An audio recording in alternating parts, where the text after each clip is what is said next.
Olá pessoal, tudo bem? Professor Cristiano aqui para mais uma aula importantíssima aí do 8º ano, né? O tema de hoje são as independências da América Espanhola, tá aqui do lado, ó.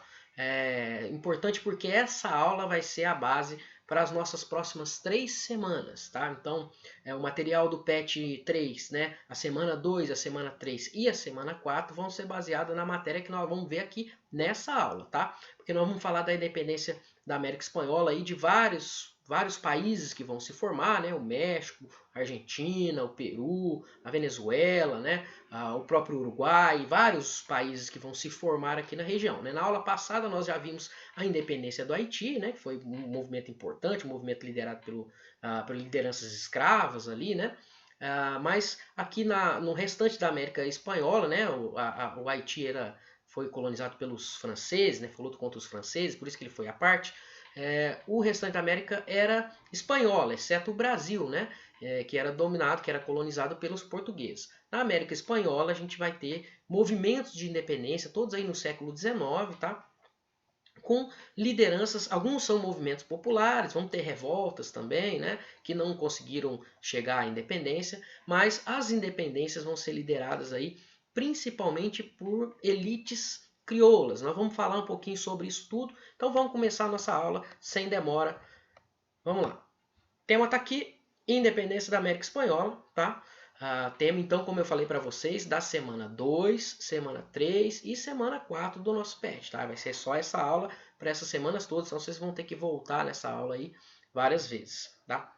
Vamos começar observando a imagem, né? Como eu falei para vocês, aqui nós temos uma imagem da América Latina, aí, né? Da América do Sul e América Central ali, né? Um pedaço da América do Norte.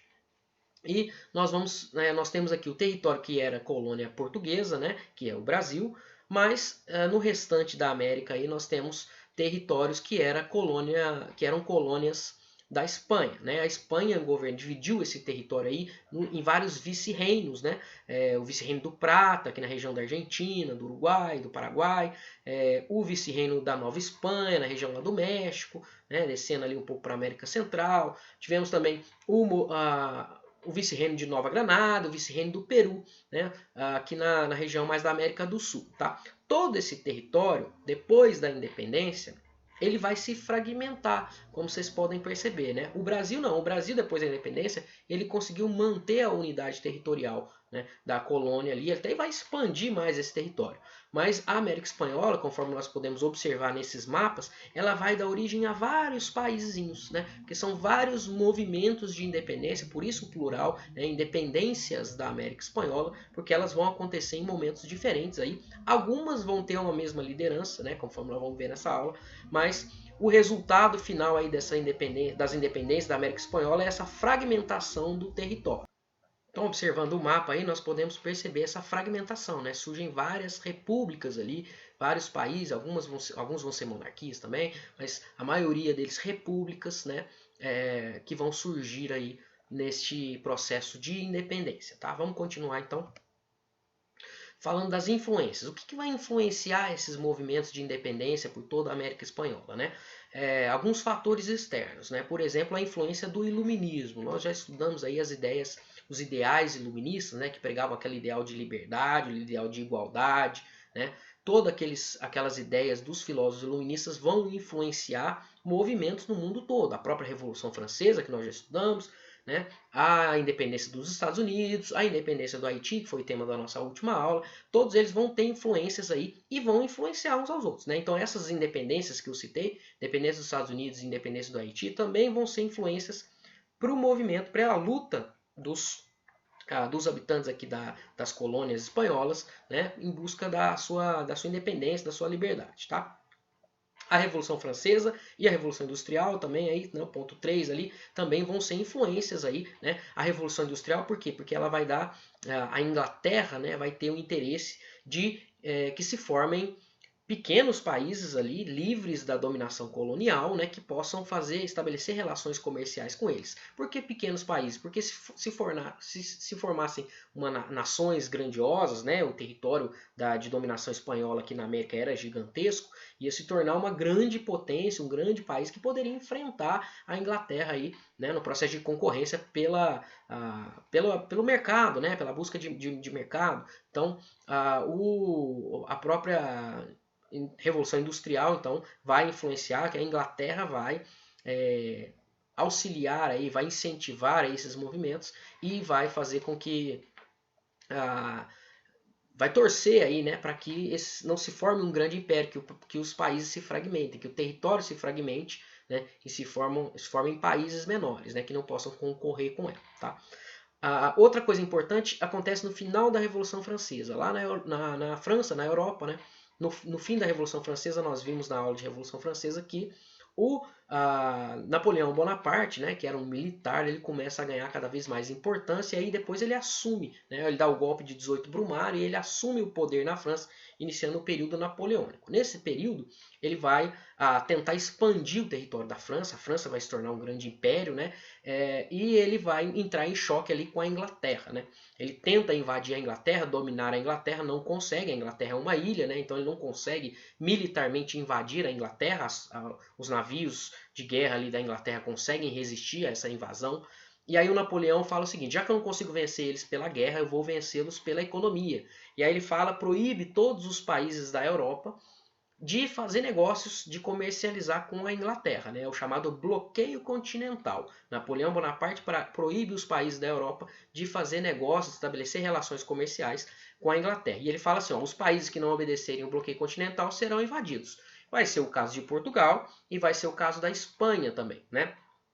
Então, quando Portugal não obedece o bloqueio continental, nós vamos estudar isso mais à frente, né? O Napoleão Bonaparte envia tropas para invadir esses territórios, né? E aí ele passa ali pela Espanha, domina a Espanha também, tá? E aí ele coloca no trono da Espanha tira o rei, né, do trono da Espanha e coloca o seu irmão, tá? Que é essa figura que está aí na imagem, tá? Esse aí é o José Bonaparte, irmão do Napoleão Bonaparte, que assume ali assume ali o governo da Espanha, tá? E aí, quando Napoleão invade, né, o exército de Napoleão e o governo do irmão do Napoleão ali domina a América Espanhola, o Império Espanhol se desestabiliza. E aí as regiões que eram colônias da Espanha não vão aceitar mais aí essa influência aí francesa, né?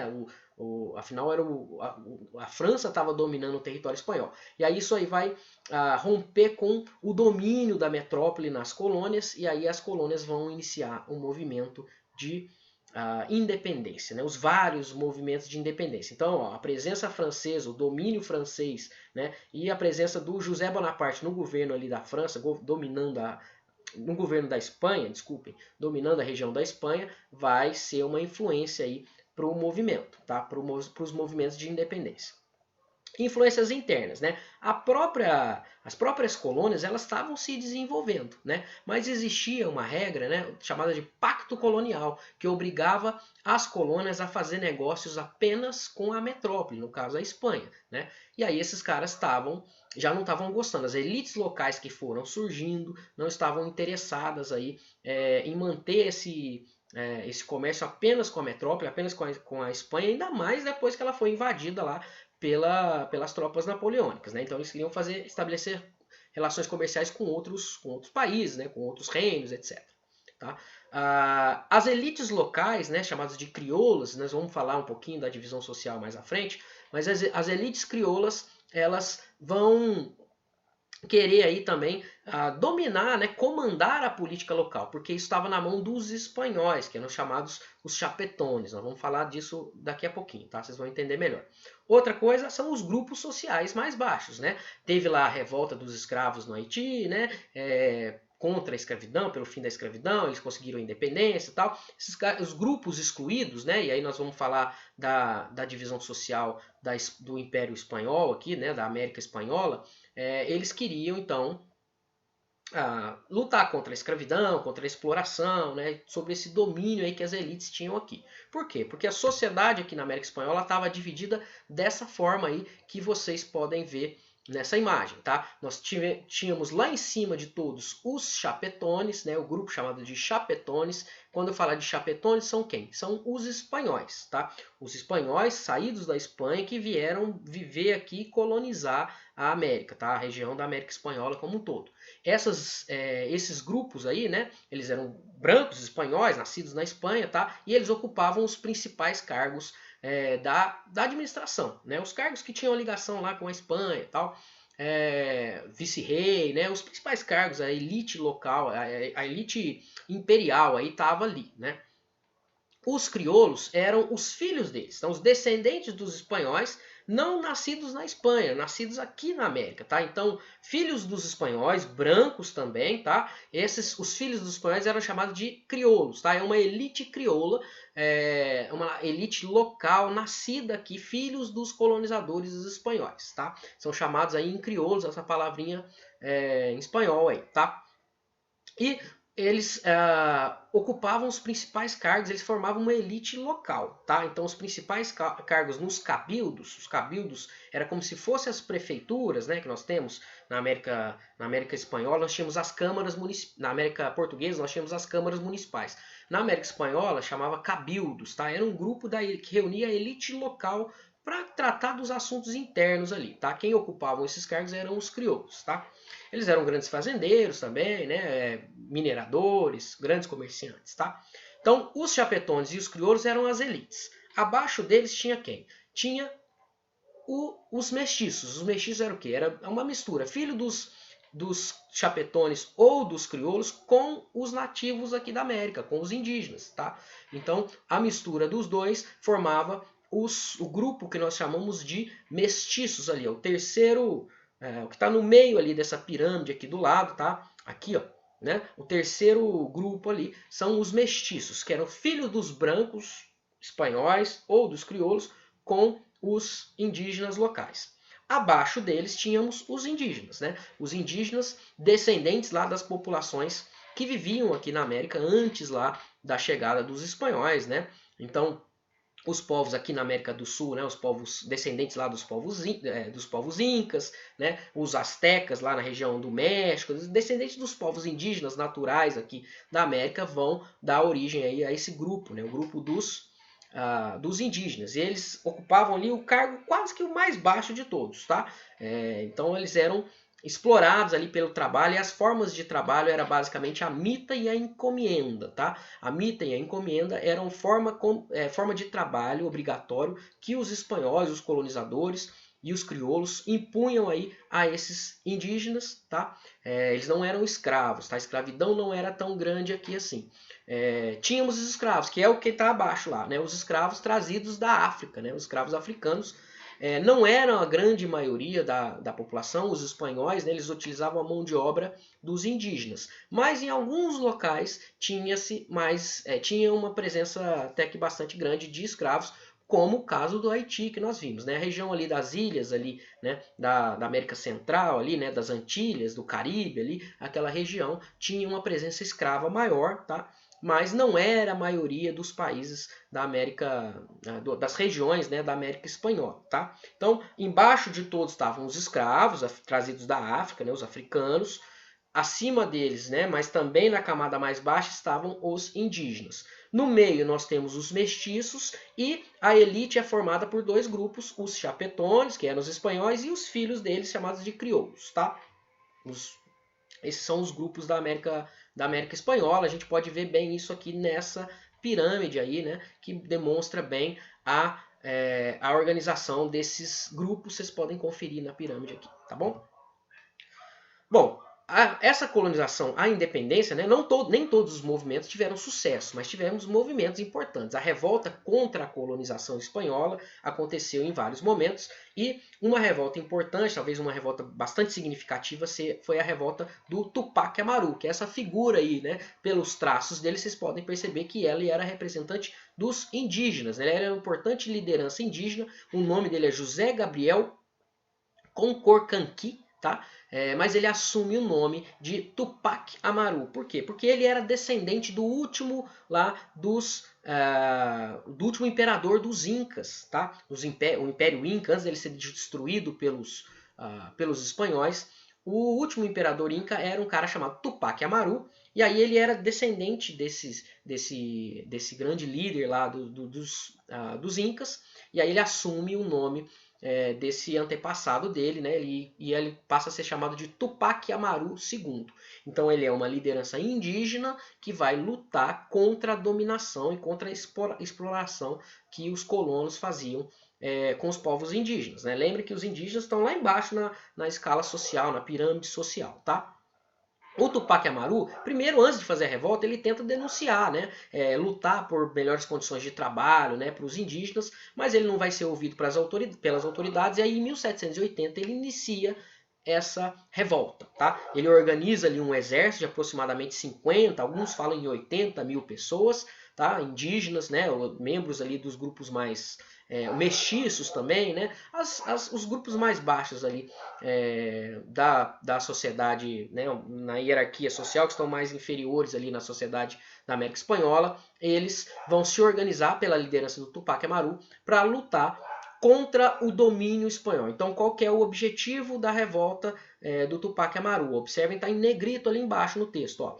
Os principais objetivos da revolta eram expulsar os espanhóis, restaurar o Império Inca, né, dos povos nativos ali, dos indígenas, dos povos originários da região, e por fim aos trabalhos forçados. Tá?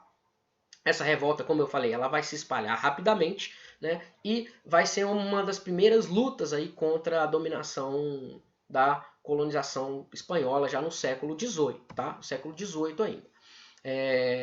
A revolta do Tupac Amaru vai ter outra liderança importante, que é a esposa dele, tá? Ela chamava Micaela Bastidas, tá? Essa ilustração que está aí na imagem, né? Aqui em cima, ela foi também importante nessa revolta. Ela chegou a liderar ali grupos de revoltosos, né, grupo desses indígenas, né, e desses mestiços ali que vão se revoltar contra a dominação espanhola. Ela vai ser, inclusive, vai liderar uma expedição ali para invadir a cidade de Cusco, que era uma cidade importante lá no Peru, né, e ela, junto com o Tupac Amaru, vão ser as principais lideranças desse movimento. Né. É claro que os movimentos dos grupos sociais mais baixos, das camadas sociais inferiores na hierarquia social, dos mais pobres, eles vão ser duramente reprimidos. Nós já estudamos movimentos que aconteceram na colônia portuguesa, né, aqui no Brasil, e vimos que quando os revoltosos eram das camadas mais baixas, eles eram punidos, né, para servir de exemplo, né, para servir de exemplo de desencorajar revoltas desse tipo. A mesma coisa vai acontecer com o Tupac Amaru, né, lembra, ele era dos indígenas, né? Então ele e a sua esposa, a Micaela Bastidas, vão ser presos em 1781, tá? E vão ser condenados à morte. O Tupac Amaru, ele gera algumas lendas sobre a atuação dele, né? Dizem que ele foi amarrado, né, nos cavalos, e essa imagem aí embaixo mostra isso. Ele foi amarrado, né, com 4 cavalos, e a ideia era despedaçar o corpo dele ali, cada cavalo indo para um lado, mas ele era muito forte, ele consegue resistir, eles não conseguem fazer isso, mostrando a força aí, né, do Tupac Amaru. E aí, por fim, eles têm que cortar a cabeça dele, eles vão lá, desamarra ele, corta a cabeça dele. Enfim, ele vai ser morto, mas ele vai se tornar um símbolo da luta aí pelos povos indígenas, os povos nativos da América, contra a dominação espanhola, tá? Ele e a sua esposa, então, vão ser mortos, né, em 1781. Tá? A revolta ainda vai continuar, ela vai até 1783, quando as tropas espanholas vão reprimir os movimentos, né, e vão acabar com essa revolta. Tá? Mas a revolta ela ajudou a construir a ideia da luta, né, contra a dominação espanhola, e essa questão da identidade nacional aí entre os povos do Peru, ali, né, que vai dar origem aí a questão da identidade mesmo do Peru, né, na região ali do Império Inca, tá? E vão ser influenciados aí, né, vão influenciar outros movimentos também na América Espanhola. Então esse movimento, a revolta de Tupac Amaru, ela não aconteceu, ela aconteceu no século XVIII, ela não levou à independência, né? Mas vão ter outros movimentos mais tarde que vão levar à independência. Um dos mais importantes foi a independência do México, tá? A independência do México, ela é curiosa porque ela envolve vários grupos sociais, né? Nós falamos lá dos crioulos, nós falamos dos, né, os chapetones, não, os chapetones eram os espanhóis, eles não queriam romper com a Espanha porque eles eram espanhóis, né? Mas os grupos que estavam abaixo dele, inclusive grupos da elite, né, os crioulos, né, eles vão estar insatisfeitos, vão querer maior liberdade ali para fazer. Todos esses grupos vão participar aí da uma hora ou outra da independência do México, tá? Porque esse movimento começa lá em 1810. A independência do México vai acontecer só lá em 1821, tá? Mas o movimento começa ali 11 anos antes, 1810, quando um padre chamado de Miguel Hidalgo, que é essa figura que está na imagem aí, né, liderando o movimento ali em cima, né, o de preto ali, é o padre, tá, o Miguel Hidalgo, ele vai pedir aí também o fim da exploração dos povos nativos, dos povos indígenas. Ele queria uma divisão de terras, né? E ele vai começar um movimento lutando pela independência da região ali do México, fazia parte do vice-reino da Nova Espanha, tá? Ele vai então ter ao seu lado, no início do movimento, os crioulos, né? Os indígenas, os mestiços, né? Todos os grupos sociais, exceto os chapetones, né? Então ele vai lutar contra o controle dos espanhóis e vai começar a pregar ali as suas ideias, tal. Só que vai acontecer um problema. Como ele estava pregando o fim da escravidão, a divisão das terras para os povos indígenas, tal, os caras que eram a elite, né, os crioulos ali, eles vão falar assim: opa, isso aí vai sair do controle, essa revolta aí vai sair do controle, a gente tem que se controlar melhor isso para a gente continuar como grupo privilegiado, para a gente continuar com os nossos privilégios. E aí os crioulos vão atrair aí o padre Hidalgo, né? Então, apesar deles iniciarem o movimento junto com ele, eles percebem que o negócio é muito além do que eles queriam só o fim do domínio espanhol, mas eles queriam continuar mandando, eles não queriam dividir as suas propriedades e tal. E esse movimento então foge ao controle, e eles vão trair o padre Hidalgo. O padre Hidalgo vai ser preso pelas elites crioulas e vai ser fuzilado, vai ser morto, né? Lembre-se, todos aqueles que lutam pelos movimentos dos mais pobres ali, uma hora ou outra acaba, né, sendo fuzilado, porque ele não pode, essa ideia não pode ir para frente, senão as elites perdem o seu poder, né? Então, o padre Hidalgo ele foi fuzilado em 1811, né, um ano depois que ele inicia a revolta. Então, comecinho ali teve o padre Hidalgo. Depois que ele morre, outro padre vai assumir a liderança do movimento, chamado de José Maria Morelos, tá? Ele já organizava melhor ali as tropas, tal, né? Ele vai organizar então a tropa, os grupos que lutavam pela independência da região do México ali, com uma organização melhor, tá? Ele vai liderar os grupos populares. E aí vai se tornar, então, a partir do momento que ele assume ali, uma luta entre crioulos, que queriam a independência também, mas não queriam perder os seus privilégios, e os outros grupos, os mestiços e os indígenas e alguns escravos também, né? Mas o escravo não tinha tantos escravos assim na região do México. Eles vão lutar, então, fazendo uma guerra civil ali, né? Esses dois grupos dentro do próprio país lutando ali e lutando contra os chapetones também pela independência, tá? Esse grupo então vai entrar em choque até que em 1815, né, depois de 4 anos de luta aí, o padre Morelos também vai ser preso e também vai ser fuzilado, tá? Os crioulos nesse momento eles percebem assim, ó, a gente tem que assumir a frente desse movimento de luta pela independência para a gente não perder o nosso controle. E aí eles vão, então, os crioulos, a partir da morte do padre Morelos, eles assumem aí a frente da luta pela independência e aí vai acabar conquistando a independência lá em 1821, tá? Na luta contra a dominação espanhola. Essa figura que está aqui, ó, que está aí do lado, né? Com essa roupa militar, né? Era o Agustín de Iturbide, tá? Agustín de Iturbide, ele vai conquistar aí, ele é representante da elite crioula ali, ele vai conquistar aí a independência do México, declarar a independência do México, e ele vai se tornar o primeiro governante do México, um imperador, né? Então o México, ele conquista a independência, mas ele não se torna uma república, ele se torna um império, uma monarquia, né? Ele era um imperador, mas depois os outros grupos sociais não vão permitir isso, vai ter uma outra revolta e depois o México vai se tornar uma república também, tá? Mais à frente aí. Então, aqui mostra ó, esse movimento, a luta pela independência do México, né, bastante confuso, vários grupos sociais assumindo a liderança do movimento, né, primeiro os mais pobres, o Padre Hidalgo, né, a figura que está representada ali nessa imagem, bem no centro ali com os braços abertos, né, e temos figuras aí dos indígenas, temos figuras das elites, né, todos que lutavam aí no movimento de independência do México. Essa obra aí é um detalhe de um mural grande, né, chamado o Retábulo da Independência, tá? Que faz parte de um movimento das artes lá chamado de muralismo do México, né? E mostra aí várias lideranças e várias lutas aí da história do México, tá? Esse é só um pedacinho dele, depois quem tiver curiosidade procura na internet aí, ele é bem grande, tá? Esse mural, e mostra ali os vários grupos, os diversos grupos que participaram da luta pela independência, mas por fim essa independência foi feita aí sob a liderança das elites crioulas, das elites locais, tá bom? Outros movimentos de independência aí, vamos falar da independência da Argentina, do Chile e do Peru, tá? Vai ter um mesmo líder, tá?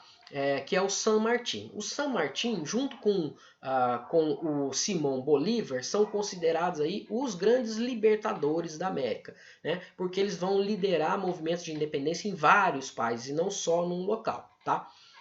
Vamos começar falando do San Martín. O San Martín, o nome dele é José de San Martín. Ele nasceu lá na região do Prata, tá? No vice-reino do Prata, onde hoje é a atual Argentina, tá? Então ele é considerado aí argentino. Ele nasce em 1778 e em 1816 ele vai lutar pela independência da Argentina. A independência da Argentina começa um pouco antes, tá? Ali era uma região que era unificada, era tudo junto, o vice-reino do Prata incluía o território do Paraguai, do Uruguai e da Argentina, era tudo uma coisa só, tá? E esse bloco ele vai começar a lutar ali pela independência mais ou menos em 1810, né, para se separar ali, vai levar a independência do Paraguai, que nós vamos falar mais à frente, mas o San Martín ele vai entrar nessa luta então mais tarde e vai liderar, tá? Ele foi estudar fora, né? Ele era um aristocrata, ele era um membro das elites ali, tá? Das elites locais. Ele foi estudar na Espanha, quando ele era criança, a família dele, né? Ele era um crioulo, né? E aí os pais deles voltam para a Espanha, ele vai, estuda na Espanha, e lá na Espanha ele tem uma educação militar, então ele era um militar, tal, ele sabia lidar com as armas e soube liderar. Quando ele volta para a América, quando ele volta aqui para a região lá da Bacia do Prata, ele vai liderar então essa luta de resistência pela independência, a luta contra os espanhóis, tá? E aí ele vai conquistar essa independência da Argentina em 1816. Né? E aí ele organiza um exército. E esse exército dele, ele vai marchar, atravessar os Andes ali e vai ajudar a liberar, a fazer a independência de outras regiões, tá? Ele vai lutar ainda na independência da região do Chile, tá? E depois vai lutar na independência do Peru, tá? Então a independência da Argentina é 1816, o mesmo exército dele vai, atravessa os Andes, vai lá no Chile, luta lá, conquista a independência em 1818 e vai para a região do Peru, onde ele vai conquistar a independência em 1821 e ele vai ser nomeado então protetor, né, daquela região que ele conseguiu fazer a independência ali, ele vai ser o primeiro presidente do Peru ali, tá? Junto com Simão Bolívar, como eu falei, eles vão ser considerados aí os libertadores da América, né? Por isso que aquele campeonato de futebol, né, tão importante na América, tem esse nome, né? Libertadores da América, né?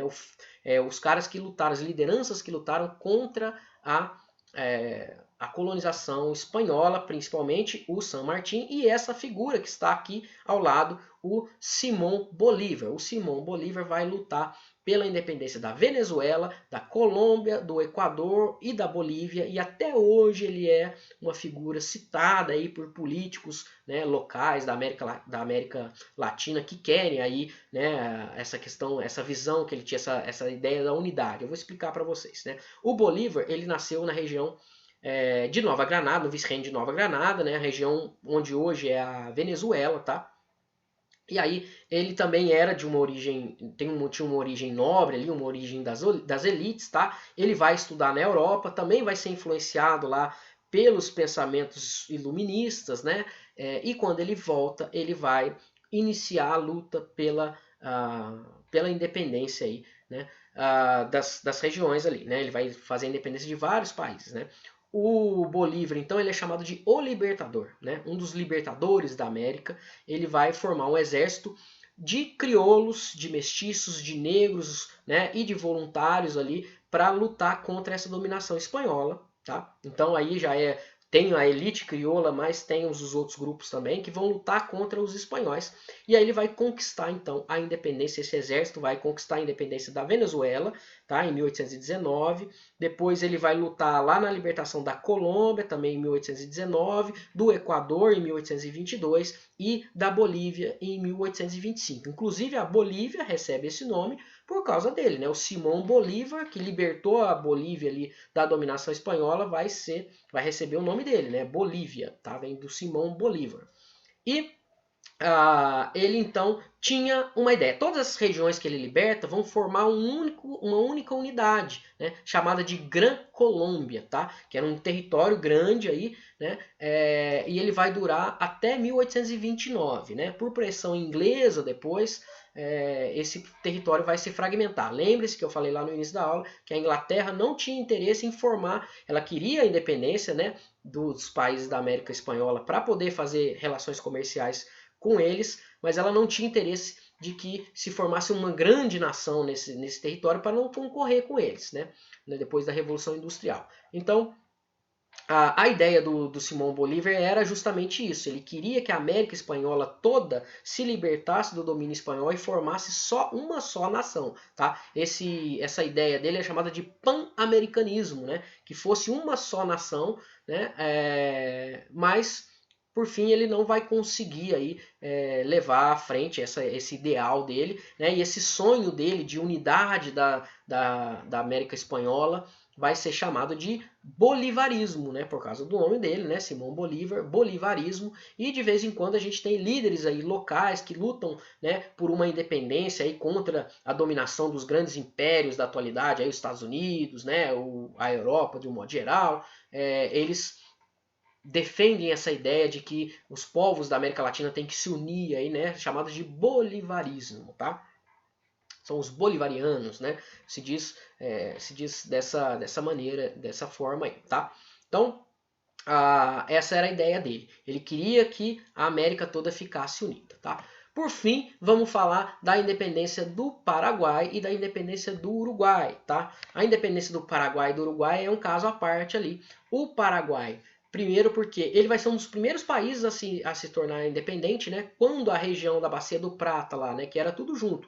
Era o território onde hoje é a Argentina, né, e o Paraguai, era tudo uma coisa só e a liderança ficava em Buenos Aires. Quando esses caras começam a lutar contra o domínio espanhol, depois das invasões napoleônicas lá, o Paraguai não aceita ficar sob domínio de Buenos Aires, sob domínio dos argentinos. E aí um advogado, que é essa figura que está ilustrada aí, né, chamado de José Gaspar Rodrigues Francia, ele vai iniciar a luta aí, pela independência do Paraguai em 1811, tá? Então, em 1811 a gente tem a luta, a independência do Paraguai proclamada aí por esse cidadão aí, o José Gaspar Rodrigues Francia, tá? Ele inicia essa luta lá em 1810, né? A região ali, primeiro ele quer lutar contra os argentinos, ele quer separar da Argentina, e na Argentina nem existia ainda, mas ele quer separar ali do governo em Buenos Aires. O Brasil também tinha interesse, o Império Brasileiro, o Brasil era um império nessa época ainda, tinha interesse na região, e ele com medo então de ser anexado ou à Argentina ou ao Brasil, ele luta ali, organiza um exército de crioulos ali, né, das elites locais, e ele acaba fazendo a independência do Paraguai, tá? O Paraguai, então, em 1811, tá? O Paraguai ele vai assumir, então, depois da independência, uma política chamada de isolacionista, né? Ela vai se isolar ali, ela não vai ter muitas relações com os países ali em volta, ela vai ter, inclusive, estabelecer relações comerciais com a Inglaterra, né? A Inglaterra apoia aí essa independência deles, mas, enfim, ele vai ser um país isolado ali, tá?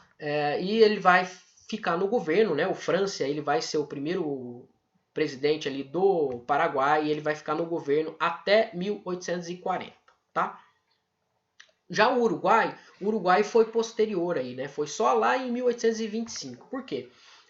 Em 1821, a região do Paraguai, né, que estava ali naquela, né, fazia parte da Bacia do Prata também, né, foi anexada na luta ali com Buenos Aires, né, com da independência da Bacia do Prata, né, a independência da Argentina, a região ali foi sempre disputada entre o Brasil também. O Brasil também tinha interesses naquela região, vários povos tinham interesse naquela região, né, os espanhóis, os brasileiros e os argentinos, e essa disputa ali acaba que em 1821, tá? Tá errado aqui no slide, eu acabei de perceber.